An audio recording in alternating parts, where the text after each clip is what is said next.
किया था कि today we are going to discuss the production possibility curve. यानी हम आज पढ़ने वाले हैं माइक्रो इकोनॉमिक्स का चैप्टर नंबर 2 का सेकंड पार्ट। और जिन स्टूडेंट्स ने फर्स्ट पार्ट को नहीं पढ़ा है वो आई बटन पे क्लिक कीजिएगा और उसको पढ़ लीजिएगा।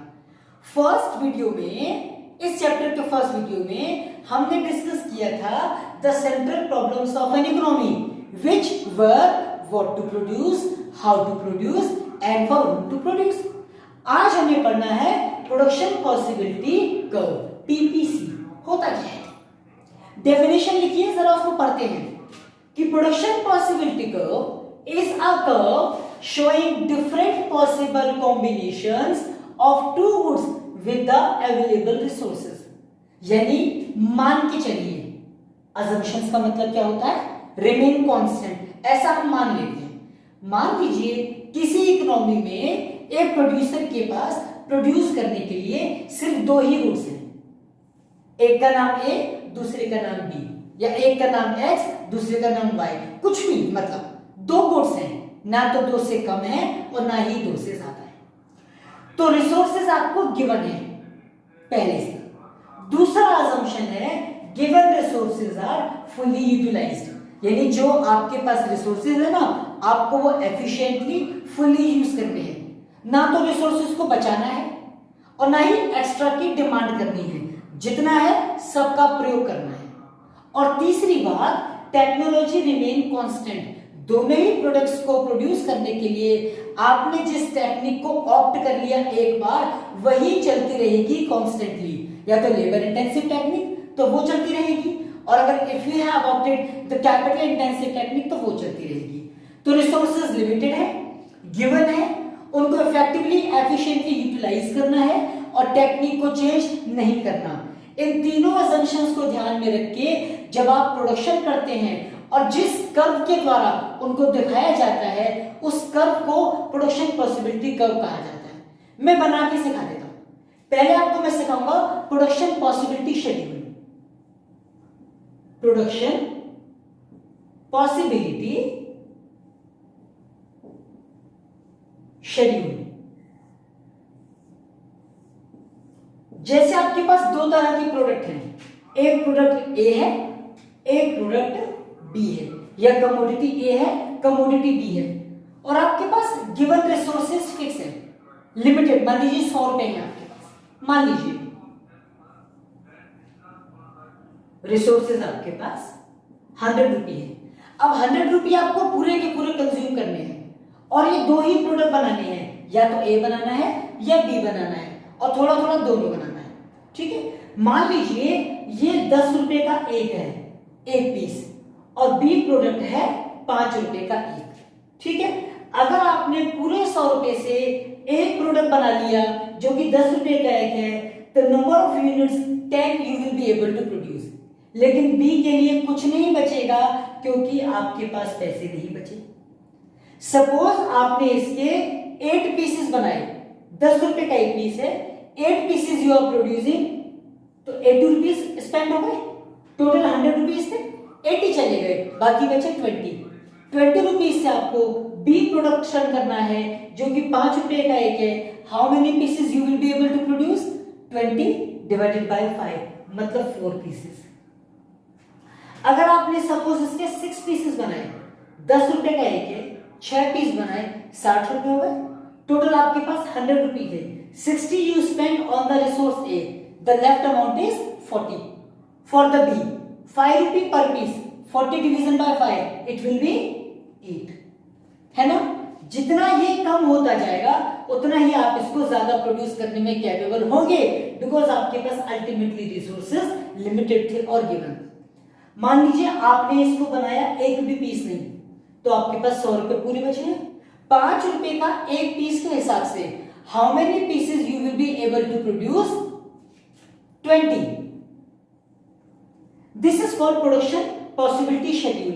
एक ऐसा शेड्यूल या एक ऐसा टेबल या एक ऐसा न्यूमेरिकल एक्सप्रेशन जो ये बता रहा है कि गिवन रिसोर्सेज को आप किस प्रकार से दो प्रोडक्ट्स में डिस्ट्रीब्यूट कर सकते हैं।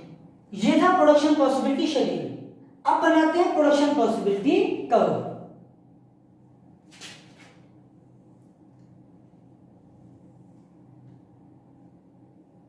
ये एक्स एक्सिस, ये वाई एक्सिस, 0।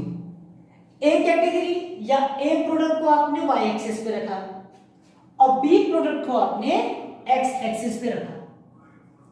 ठीक है, इसके हिसाब से आप इसको मार्किंग दे दीजिए।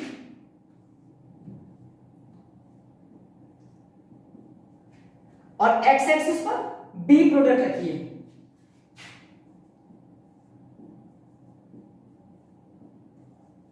ठीक है जी। अब देखिए, इसका प्रोडक्शन 10 था तो इसका प्रोडक्शन 0 था। अगर ए को आपने बनाया 8 तो बी का प्रोडक्शन आप कर पाए 4। अगर आपने इसका प्रोडक्शन किया 6 तो इसका प्रोडक्शन आपने किया 8। जितना आप ए का प्रोडक्शन कम करते जाएंगे उतना ही बी का प्रोडक्शन ज्यादा होता जाएगा, क्योंकि आपके पास रिसोर्सेज लिमिटेड है।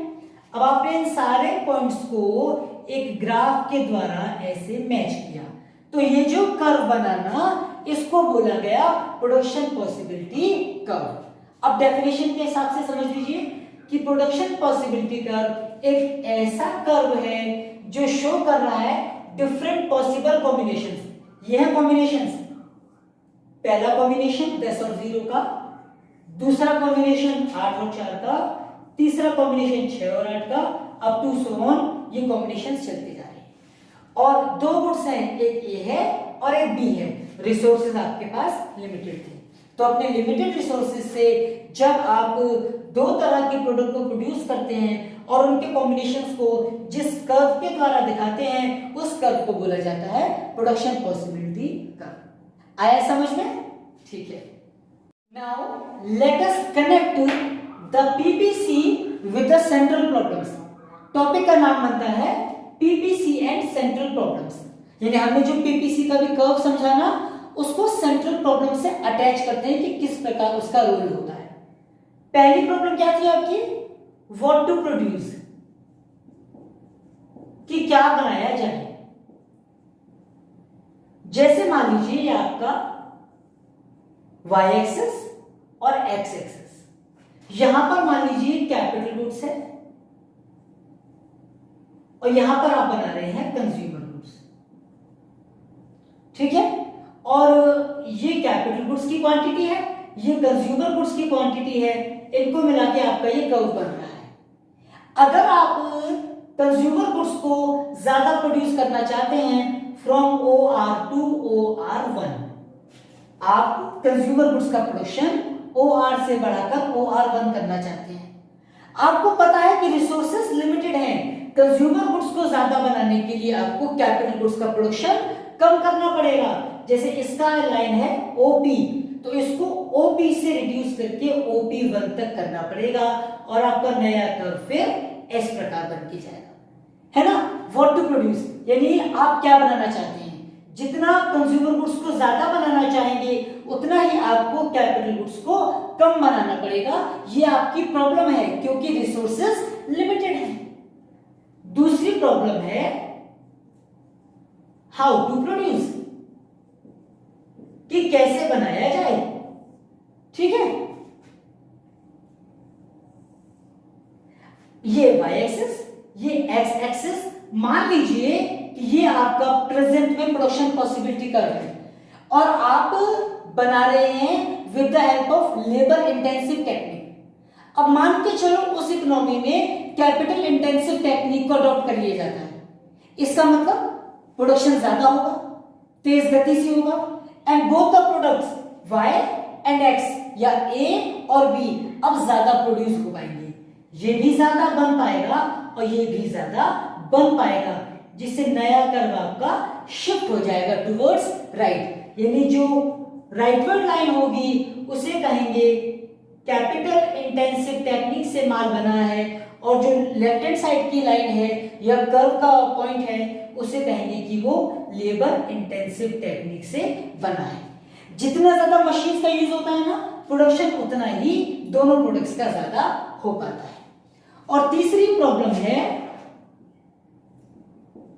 फॉर whom टू प्रोड्यूस, कि किसके लिए बनाया जाए। ये वाई एक्सिस, ये एक्स एक्सिस, ये पीपीसी का कर्व है। ये मान लीजिए पुअर सेक्टर के लिए है।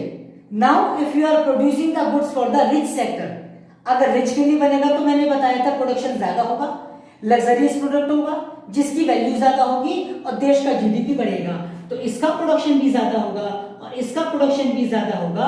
नया कर्व शिफ्ट हो जाएगा टुवर्ड्स राइट, यानी कि रिच सेक्टर के लिए बनेगा तो राइटवर्ड शिफ्ट होगा और पुअर सेक्टर के लिए बनेगा तो वो लेफ्टवर्ड शिफ्ट होता है। तो इस प्रकार पीपीसी को तीनों सेंट्रल प्रॉब्लम के साथ अटैच किया जा सकता है। Now the topic is opportunity cost.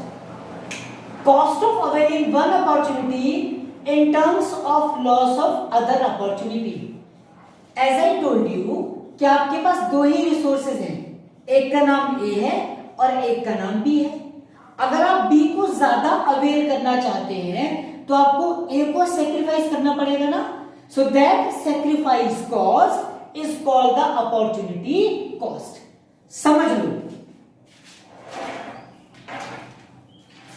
आपके पास एक प्रोडक्ट ए है, एक प्रोडक्ट बी है। आप इसके 10 पीसेस प्रोड्यूस कर रहे हैं और इसके आप 20 पीसेस प्रोड्यूस कर रहे हैं। If you want to produce the more of B, अगर आप बी को ज्यादा बनाना चाहते हैं, सपोज आप इसके 25 पीसेस प्रोड्यूस करना चाहते हैं, रिसोर्सेज तो लिमिटेड थे, तो मान लीजिए आपको ए का प्रोडक्शन कम करना पड़ा, 10 की जगह पर 8 करना पड़ा। So to avail the 5 more pieces of B, you have to sacrifice the 2 pieces of A. That loss is called opportunity cost. ठीक है? And what is the marginal opportunity cost? Marginal opportunity cost या marginal rate of transformation, यानी पर piece के change को कहा जाता है marginal opportunity cost. Delta loss of output 1 upon delta gain of output 2. अगर हम इस टेबल को देखें तो आपको एक यानी फर्स्ट कमोडिटी का कितना लॉस हुआ है, 2 का, डिवीजन बाय कितना गेन हुआ है, दूसरे आउटपुट में कितना गेन हुआ है, 5 का, तो 2/5 0.4 जो पर पीस या पर कमोडिटी का जो लॉस होता है उसको कहा जाता है मार्जिनल अपॉर्चुनिटी कॉस्ट। यानी जो टोटल लॉस था 2 पीसेस का वो अपॉर्चुनिटी कॉस्ट कहलाया और पर पीस का जिसका फॉर्मूला है delta loss of output 1 upon delta gain of output 2, इसे कहा गया मार्जिनल अपॉर्चुनिटी कॉस्ट। ठीक है, अब एक आपको ग्राफ के द्वारा और बात समझाता हूं। ये आपका पीपीसी का कर्व है, तो जो पॉइंट्स यहां मिल रहे होते हैं आपस में जिनके द्वारा ये कर्व बना है, इनको कहा जाता है, जैसे इनका नाम रख लीजिए A B C, these will be called as attainable options या अटेनेबल पॉइंट्स, जिनको हम प्राप्त कर सकते हैं। और इस लाइन के बाहर जो पॉइंट्स होंगे, जैसे यहां पर कोई पॉइंट है ई, ये तो नहीं प्राप्त कर सकते ना क्योंकि रिसोर्सेज के बियॉन्ड जा रहा है, इसको कहा जाएगा अनअटेनेबल। और अगर ये रिसोर्सेज पूरे यूटिलाइज ना हो तो लाइन के अंदर अगर कोई पॉइंट है तो इसे कहा जाएगा अंडर यूटिलाइज पॉइंट। ठीक है, इसके अलावा एक टॉपिक और, पीपीसी का स्लोप क्या होता है? पीपीसी का स्लोप डाउनवर्ड होता है। आप देख रहे हैं ना, डाउनवर्ड हो रहा है, ऊपर से नीचे जा रहा है। क्यों जा रहा है? क्योंकि रिसोर्सेज लिमिटेड है। आप जितना बी को ज्यादा बनाना चाहेंगे, ए का प्रोडक्शन उतना ही कम करना पड़ेगा। That's why it is called slopes downward. And then concave to origin, concave की शेप आप जानते हैं ना किस प्रकार की होती है? ये कॉनकेव की शेप क्या रहती है कि ओरिजिन से इस तरह से बनता जाता है, जिसका कारण है marginal opportunity cost tend to rise. ये जो मैंने आपको एमओसी भी सिखाया था ना, ये हर लेवल पर बढ़ता जाएगा। क्यों बढ़ता जाएगा? Because as per you will demand the more and more of one commodity, you have to sacrifice या you have to loss the more and more of Y commodity, और आपको ज्यादा से ज्यादा सेक्रीफाइस करना पड़ेगा हर नेक्स्ट लेवल पर। इसीलिए आपकी अपॉर्चुनिटी कॉस्ट बढ़ती जाती है और एमओसी टेंड टू राइज होता है। अगर आपको फिर भी इस चैप्टर में कोई डाउट हो तो कमेंट के माध्यम से मुझसे पूछ लीजिएगा और मैं उस प्रॉब्लम को सॉर्ट आउट कर दूंगा और पीडीएफ के फॉर्म में आपको नोट्स भी अवेल में जल्दी ही करवाने वाला हूं अपने इस चैनल के माध्यम से। ठीक है, अब हमारा ये chapter second of micro economics आज कंप्लीट हो जाता है। नेक्स्ट वीडियो में हम थर्ड चैप्टर पढ़ेंगे। तब तक के लिए bye, God bless you, all the best. और प्लीज चैनल को लाइक कीजिएगा, सब्सक्राइब कीजिएगा, कमेंट कीजिएगा और फ्रेंड्स को शेयर कीजिएगा।